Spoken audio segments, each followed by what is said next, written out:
If you don't understand the destruction of Planned Parenthood offices, and you don't understand the wall that we're going to build on the southern border of the United States, you haven't read the book The Birth Dearth by Ben Wattenberg.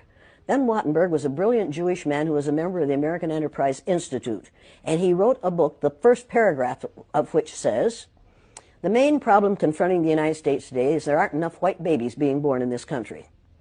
He was an advisor to presidents of the United States. He wrote the book in 1987. He says if we don't change this and change it rapidly, white people will lose their numerical majority in this country, and this will no longer be a white man's land. Now, I'm not misrepresenting this. I'm telling you exactly, almost exactly what he says. He says there are three things we can do to solve this. Number one, we could pay women to have babies, as they have been doing in Western European nations for years. Then he says, and these are his words, not mine, unfortunately, we would have to pay women of all colors to have babies, so we don't want to do that. He says the second thing we could do is increase the number of legal immigrants that are allowed into this country every year. Then once again he says, unfortunately, the vast majority of those wanting to come to this country today are people of color, so we don't want to do that. The third thing he says, and women had better pay attention to this, 60% of the fetuses that are aborted every year are white. If we could keep that 60% alive, that would solve our birth dearth.